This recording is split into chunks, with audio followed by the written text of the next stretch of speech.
Drop it. കിച്ചണിലേക്ക് എല്ലാവർക്കും സ്വാഗതം. ഇന്ന് നമ്മുടെ വീട്ടിൽ സാധാരണയുള്ള ചാക്കരി വെച്ചുള്ള ഒരു എഗ്ഗ് ബിരിയാണിയാണ് തയ്യാറാക്കുന്നത്. അരി സാധാ പോലെ വേവിക്കുക. അരി വെന്ത് വരുമ്പോൾ അരമുറി നാരങ്ങ നീരും 2 കഷ്ണം കറുവായും ഗ്രാമ്പും ഒരു ആവശ്യത്തിനുള്ള ഉപ്പ് ഇട്ട് തിളപ്പിച്ച് വടിക്കുക. ചോറ് ഇപ്പോൾ ഇവിടെ റെഡിയായിട്ടുണ്ട്. ഇനി ബിരിയാണിക്കുള്ള മുട്ട മസാല തയ്യാറാക്കാം. മുട്ട ബിരിയാണിക്ക് വേണ്ട മസാല നമുക്ക് തയ്യാറാക്കാം. ആദ്യമായിട്ട് ഈ മല്ലിയില, 5 പച്ചമുളക്, 10 വെളുത്തുള്ളി, ഒരു കഷ്ണം ഇഞ്ചി, ഇത് നമുക്കൊന്ന് പേസ്റ്റാക്കി എടുക്കാം. ഇഞ്ചി, വെളുത്തുള്ളി, പുതിന, മല്ലിയില, ഇത് പച്ചമുളക്, ഇതെല്ലാം കൂടെ അരച്ചെടുത്തിട്ടുണ്ട്.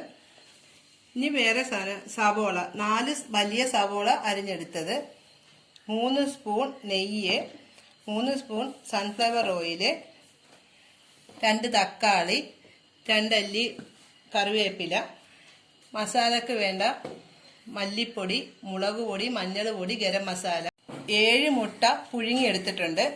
മസാലയിലോട്ട് ചേർക്കാൻ വേണ്ടി 2 മുട്ട അല്ലാതെയും വെച്ചിട്ടുണ്ട്. നമുക്കിനി സവോള വഴറ്റിയെടുക്കാം. മസാല തയ്യാറാക്കാൻ വേണ്ടി ആദ്യം സൺഫ്ലവർ ഓയിൽ ഒഴിച്ച് അതിലേക്ക് എടുത്തു വെച്ചിരിക്കുന്ന നെയ്യും കൂടെ ഒഴിക്കാം. നെയ്യും സൺഫ്ലവർ ഓയിലും ചൂടായി കഴിയുമ്പോൾ അത് സവോള ഇട്ട് കൊടുക്കാം.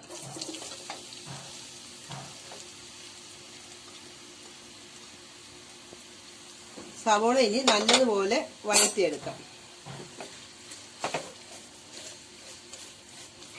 സവോള പെട്ടെന്ന് വഴന്ന് കിട്ടാൻ 1 സ്പൂണ് ഉപ്പ് ഇട്ട് കൊടുക്കുന്നത് നല്ലതാണ്. അപ്പോൾ സവോള പെട്ടെന്ന് വഴന്ന് കിട്ടും.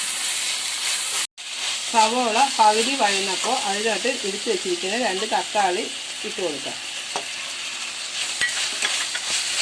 അതിൻ്റെ കൂടെ 2 അല്ലി വേപ്പിലയും കൂടി ഇട്ട് കൊടുത്തിട്ടുണ്ട്. ഇത് നല്ലപോലെ വഴന്ന് വരയ്ക്കാം. സവോളയും തക്കാളിയും ഒരുവിധം വഴന്ന് വന്നിട്ടുണ്ട്. അതിലേക്ക് നമ്മൾ അരച്ച് വെച്ചിരിക്കുന്ന ഇഞ്ചി, വെളുത്തുള്ളി, മല്ലിയിലയുടെയൊക്കെ പേസ്റ്റ് ഇട്ട് കൊടുക്കാം. അത് ഇനി നല്ലപോലെ ആ പച്ച മണം മാറുന്നത് വരെ വഴറ്റി കൊടുക്കാം. ഇതിലേക്ക് ഇനി നമുക്ക് എടുത്തു വെച്ചിരിക്കുന്ന മല്ലിപ്പൊടി, മുളക് പൊടി, മസാല, മഞ്ഞൾപ്പൊടി എല്ലാം കൂടി ഇട്ട് നല്ലപോലെ വഴറ്റിയെടുക്കാം.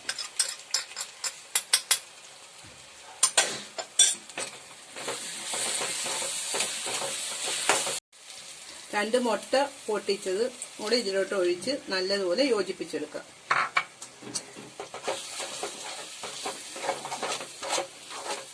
തീ കുറച്ച് വെച്ചിട്ട് വേണം ചെയ്യാൻ. ഇതിലോട്ട് 1 സ്പൂൺ തൈര് വേണമെങ്കിൽ ഒഴിച്ചെടുക്കാം. ഇഷ്ടമുള്ളവർക്ക് മാത്രം ഒഴിച്ചാൽ മതി കേട്ടോ, നിർബന്ധമില്ല. 1/2 ഗ്ലാസ് വെള്ളം ഒഴിച്ചു കൊടുക്കാം. നല്ലതുപോലെ യോജിപ്പിക്കുക. ഒന്ന് തിളച്ച് വരട്ടെ. ഉപ്പ് നോക്കിയിട്ട് കുറവാണെങ്കിൽ ശകലം ഇട്ട് കൊടുക്കുക. നമ്മൾ ഉപ്പിട്ടാണ് ചോറ് വേവിച്ച് വെച്ചിരിക്കുന്നത്. ഇനി ഇതിലോട്ട് നമുക്ക് മുട്ട ഇട്ട് കൊടുക്കാം. പുഴുങ്ങി വെച്ചിരിക്കുന്ന മുട്ട എടുത്ത് ഇട്ട് കൊടുക്കാം.